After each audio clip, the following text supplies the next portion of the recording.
بالله من الشيطان الرجيم. بسم الله الرحمن الرحيم.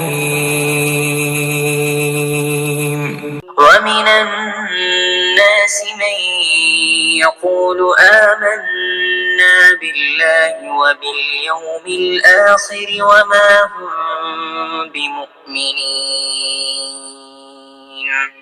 يخادعون الله والذين آمنوا وما يخدعون إلا أنفسهم وما يشعرون. في قلوبهم مرض فزادهم الله مرضا ولهم عذاب أليم بما كانوا يكذبون. وإذا قيل لهم لا تفسدوا في الأرض قالوا إنما نحن مصلحون. ألا إنهم هم المفسدون ولكن لا يشعرون. وإذا قيل لهم آمنوا كما آمن الناس قالوا أنؤمن كما آمن السفهاء. ألا إنهم هم السفهاء ولكن لا يعلمون. وإذا لقوا الذين آمنوا قالوا آمنا وإذا خلوا إلى شياطينهم قالوا إنا معكم إنما نحن مستهزئون. الله يستهزئ بهم ويمدهم في طغيانهم يعمهون. أولئك الذين اشتروا الضلالة بالهدى فما ربحت تجارتهم وما كانوا مهتدين. مثلهم كمثل الذي استوقد نارا فلما أضاءت ما حوله ذهب الله بنورهم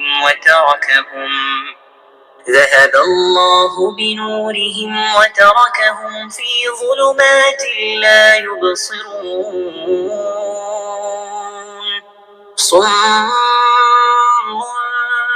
بكم عمي فهم لا يرجعون. أو كصيب من السماء فيه ظلمات ورعد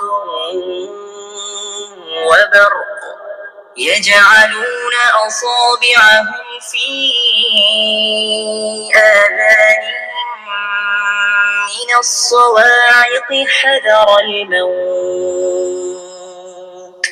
والله محيط بالكافرين. يكاد البرق يخطف أبصارهم كلما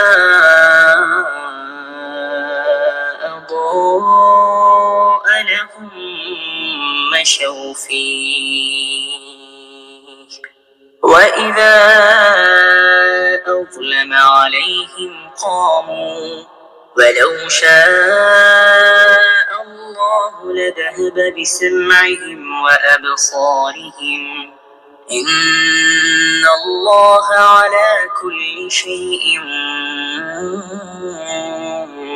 قدير. أعوذ बिल्लाहि मिनश शैतानिर रजीम बिस्मिल्लाहिर रहमानिर रहीम। और लोगों में से बाज वो भी हैं जो कहते हैं हम अल्लाह पर और यौम क़यामत पर ईमान लाए, हालांकि वो हरगिज मोमिन नहीं है। वो अल्लाह को यानी रसूलुल्लाह सल्लल्लाहु अलैहि वसल्लम को और ईमान वालों को धोखा देना चाहते हैं, मगर फिल हकीकत वो अपने आप को ही धोखा दे रहे हैं और उन्हें इसका शऊर नहीं है। उनके दिलों में बीमारी है, बस अल्लाह ने उनकी बीमारी को और बढ़ा दिया और उनके लिए दर्दनाक अजाब है, इस वजह से कि वो झूठ बोलते थे। और जब उनसे कहा जाता है कि जमीन में फसाद बपा न करो, तो कहते हैं हम ही तो इस्लाह करने वाले हैं, आगाह हो जाओ। यही लोग हकीकत में फसाद करने वाले हैं, मगर इन्हें इसका एहसास तक नहीं। और जब उनसे कहा जाता है कि तुम भी ईमान लाओ जैसे दूसरे लोग ईमान ले आए हैं, तो कहते हैं क्या हम भी इसी तरह ईमान ले आए जिस तरह वो बेवकूफ ईमान ले आए। जान लो, बेवकूफ दर हकीकत वो खुद हैं, लेकिन उन्हें अपनी बेवकूफी और हल्केपन का इल्म नहीं। और जब वो मुनाफिक अहले ईमान से मिलते हैं तो कहते हैं हम भी ईमान ले आए हैं, और जब अपने शैतानों से तन्हाई में मिलते हैं तो कहते हैं हम यकीनन तुम्हारे साथ हैं और हम मुसलमानों का तो महज मजाक उड़ाते हैं। अल्लाह उन्हें उनके मजाक की सजा देता है और उन्हें ढील देता है ताकि वो खुद अपने अंजाम तक जा पहुंचे। सो वो खुद अपनी सरकशी में भटक रहे हैं। यही वो लोग हैं जिन्होंने हिदायत के बदले गुमराही खरीदी, लेकिन उनकी तिजारत फायदेमंद ना हुई और वो फायदेमंद और नफा बख्श सौदे की राह जानते ही न थे। इनकी मिसाल ऐसे शख्स की मानंद है जिसने तारीक माहौल में आग जलाई और जब उसने गिरदो नवाह को रोशन कर दिया तो अल्लाह ने उनका नूर सलब कर लिया और उन्हें तारीकियों में छोड़ दिया। अब वो कुछ नहीं देखते, ये बहरे, गूंगे और अंधे हैं, बस वो राह रास्त की तरफ नहीं लौटेंगे। या उनकी मिसाल उस बारिश की सी है जो आसमान से बरस रही है, जिसमें अंधेरियां हैं और गरज और चमक भी है, तो वो कड़क के बास मौत के डर से अपने कानों में उंगलियां ठूंस लेते हैं। और अल्लाह काफिरों को घेरे हुए है, यूं लगता है कि बिजली उनकी बीनाई उचक ले जाएगी। जब भी उनके लिए माहौल में कुछ चमक होती है तो उसमें चलने लगते हैं, और जब उन पर अंधेरा छा जाता है तो खड़े हो जाते हैं, और अगर अल्लाह चाहता तो उनकी समात और बसारत बिल्कुल सलब कर लेता। बेशक अल्लाह हर चीज पर कादिर है।